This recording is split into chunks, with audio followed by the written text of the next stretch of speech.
अतः ये वीर भूमि हरियाणा के इस पावन पवित्र स्थान पर आपने परेड का निरीक्षण किया और अब महोदय बढ़ रहे हैं। किया गया। भाइयों बहनों, अपने देश के प्रति लगाव, देशभक्ति की भावना, इस नाते से अनेक कार्यक्रम देश में किए जा रहे हैं। मेरी माटी मेरा देश, इस प्रकार के कार्यक्रम के माध्यम से गांव-गांव में की गई और समाज में लिंग संतुलन के नाते से बेटी बचाओ बेटी पढ़ाओ का अभियान लागू किया गया। स्वच्छता ये अभियान भी देश में चलाया गया। देश की आजादी का अपना एक इतिहास हम सबको मालूम है। हम जानते हैं कि इस देश की आजादी गरीब आदमी को लाभ पहुंचाने का जो बीड़ा उठाया है, इसको पूरा कर रहे हैं। पिछली सरकारें गरीबी हटाओ ये नारा हर समय दिया करते थे, लेकिन बड़ा कष्ट है इस बात को सोच करके कि कभी गरीबी हटाने का काम उन्होंने नहीं किया। हमने सारे समाज के सब परिवारों की फैमिली आईडी बनाकर एक एक व्यक्ति की एक एक परिवार की पहचान की है। जो गरीब परिवार है उसके लिए सरकार ने विशेष योजनाएं बनाई है और उसके नाते से ये जो अमृत काल चल रहा है 25 वर्ष का, इस अमृत काल में हरियाणा ने लोगों के जीवन को आसान किया है। हमने इस अमृत काल में 12.5 लाख नए राशन कार्ड बनाए हैं। 2010 के बाद अगर राशन कार्ड बने हैं, बड़ी है न दस्तावेज देने पड़ते हैं, न दफ्तर जाना पड़ता है, घर बैठे उनको पेंशन मिलती है। भाइयों बहनों, इस काल में लगभग 50,000 लोगों को, जो गरीब लोग हैं, उनको काम करने के लिए ये लोन दिलवाने की व्यवस्था हमने की है।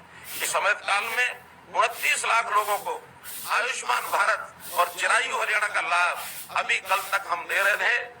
आज से एक नई योजना लागू की है जिसमें 1,80,000 से लेकर 3 लाख रुपए तक की आय वाले परिवारों को भी मात्र आधा प्रीमियम 1,500 रुपया वार्षिक दे करके उनकी रजिस्ट्रेशन आज से खोली है।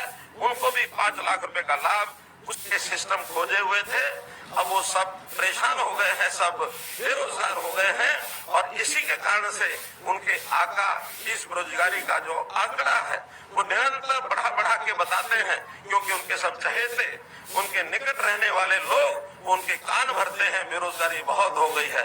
वरना हमारे यहाँ काम करने की क्षमता रखने वाले हर व्यक्ति को, चाहे सरकारी नौकरी, चाहे प्राइवेट नौकरी, चाहे उसका स्वयं का रोजगार, इसके करने के अवसर ये हमको दे रहे हैं। गरीबों को सरकारी नौकरी में 5 अतिरिक्त अंक ये देने की व्यवस्था भी हमने की है और इसके लिए बहुत से गरीब परिवार जिनके घर में एक भी नौकरी नहीं है, ऐसे लोगों को भी प्राथमिकता ये दी जाती है।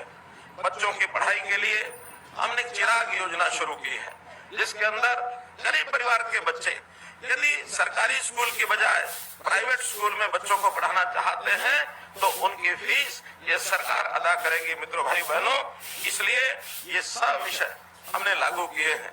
जहाँ तक पेंशन की बात है, पेंशन के नाते से गरीब परिवार को तो पेंशन मिलती है। हमारी बहनें जो विधवा हो गई उनको पेंशन मिलती है, लेकिन एक मांग बहुत दिनों से उठ रही थी कि ऐसे पुरुष जिनकी पत्नी का देहांत हो गया उनकी भी कुछ मदद करनी चाहिए।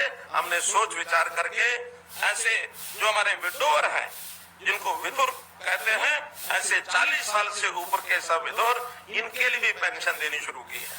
जो व्यक्ति किसी कारण से अविवाहित रह जाता है, पुरुष है अथवा महिला है, 45 साल की आयु के बाद उसको भी पेंशन का हकदार बनाया है, ताकि वो भी समाज में अपना सम्मानित जीवन ये जी सके।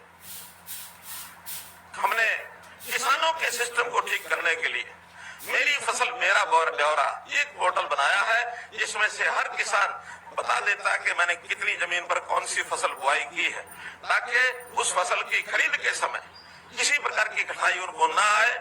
इसी प्रकार कल को कोई खराबा हो जाता है उसको भी हम उसके माध्यम से भावांतर भरपाई योजना अथवा अन्य मुआवजा ये उसको दे सकते हैं। भाव यदि कम मिलता है तो भावांतर भरपाई योजना हमने फसलों के लिए, फलों के लिए, बाजरा के लिए, सूरजमुखी के लिए कई फसलों पर लागू किया है और इस योजना से किसान जो है बहुत प्रसन्न है।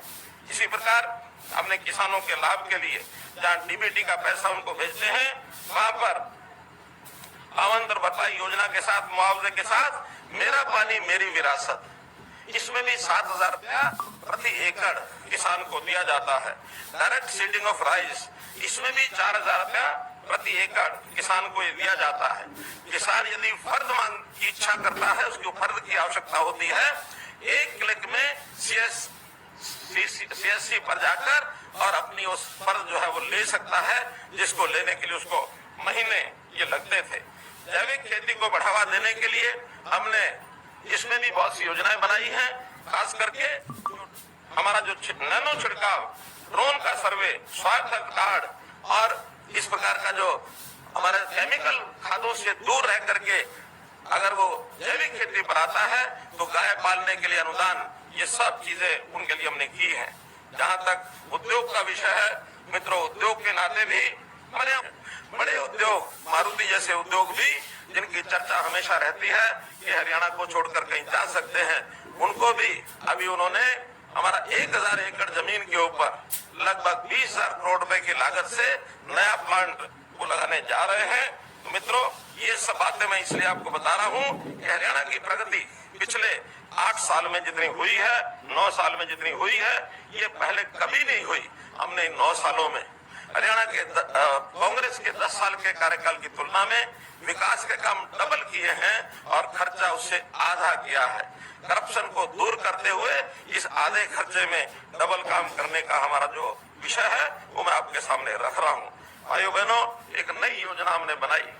गरीब के परिवार में यदि किसी की मृत्यु हो जाती है और खास करके अगर कमाने वाला कोई व्यक्ति 25 साल से 45 साल के बीच का आयु का व्यक्ति कोई चला जाता है, कारण कुछ भी हो, उस गरीब परिवार को हमने 5 लाख रुपया नगद उसको अनुदान एक प्रकार से देने की बात की है, ताकि उसके परिवार का गुजारा वो ठीक से हो सके।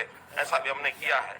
जहाँ तक शहरी और नगरीय क्षेत्र में स्वामित्व की बात है, ये स्वामित्व का विषय भी जिन लोगों के पास 50 साल से 60 साल से इससे भी ऊपर लोगों के पास नगर पालिका की दुकानें थी अथवा कोई ऐसी जमीनें थी जिसका उनके पास एक किराएनामे का या कोई भी सबूत उनके पास कब्जे का था, उनको कुछ राशि लेकर के स्वामित्व का अधिकार उनको दिया है। ऐसे ही गांव में लालडोरा, इस लालडोरा में उनके पास स्वामित्व का अधिकार नहीं था, हमने उसको खत्म करके और लाखों लोग परिवारों को उनकी प्रॉपर्टी, उनका घर मकान, उसका मालिकाना हक ये हमने दिया है और इस पर इससे भी हमारे लोग बहुत प्रसन्न हैं। जहाँ तक गांव के विकास की बात है, हमने 5700 गांव में फ्री बिजली नहीं कह सकता मैं, 5700 गांव में 24 घंटे बिजली ये हमने दी है। कभी किसी सरकार ने 24 घंटे बिजली का जो दावा कभी किया भी नहीं, और किया तो ज्यादा एक बार 125 गांव वो 24 घंटे बिजली पर आए थे। आज हमारे 80% से ऊपर गांव ये 24 घंटे बिजली पर आ गए हैं। 6000 गांव में हमने इंटरनेट व्यवस्था ये उपलब्ध कराई है। आज आईटी के जमाने में समय में और भी शहरों को उसी तर्ज पर एक विकसित करने के नाते से योजना बनाई जाएगी।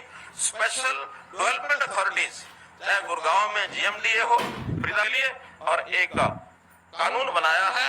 इस नाते से ये सारी चीजें आपके सामने इसलिए रखी है कि हरियाणा जहां आज से कुछ साल पहले जिसकी छवि हरियाणा की बहुत अच्छी नहीं थी, लेकिन आज चाहे वो सामाजिक सुरक्षा हो, चाहे आर्थिक आधार पर बातें हो, युवा की बात हो, खेलों की बात हो, आर्थिक आधार पर जैसा भी GST जब से लागू हुआ है, GST की कलेक्शन हरियाणा में बड़े राज्यों में प्रति व्यक्ति कलेक्शन ये सर्वाधिक हो गई है मित्रों भाई बहनों।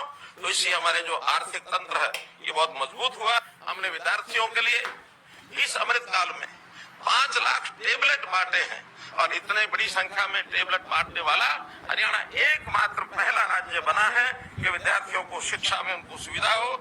इस प्रकार का हम काम कर रहे हैं। इस अमृत काल में हमने हरियाणा के अंदर इंफ्रास्ट्रक्चर के नाते, विकास के नाते 20,000 करोड़ रुपए के प्रोजेक्ट या तो शिलान्यास किए हैं या हमने उसका उद्घाटन किया कर दी है।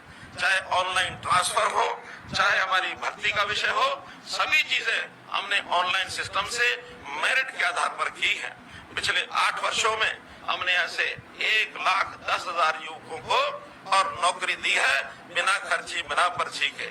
इस युग को एक परिवर्तन का युग ऐसा हरियाणा के लोग और ये जानते हैं। व्यवस्थाएं घर तक पहुंचती हैं, जीवन उनका सुखी होता है। एक गरीब आदमी जिसकी बहुत बड़ी चाहत होती है, उसकी सारी तकलीफें जो है उसको समाप्त किया जाए। ई गवर्नेंस के माध्यम से, सीएम विंडो के माध्यम से, जहाँ लोगों का जीवन आसान हुआ है,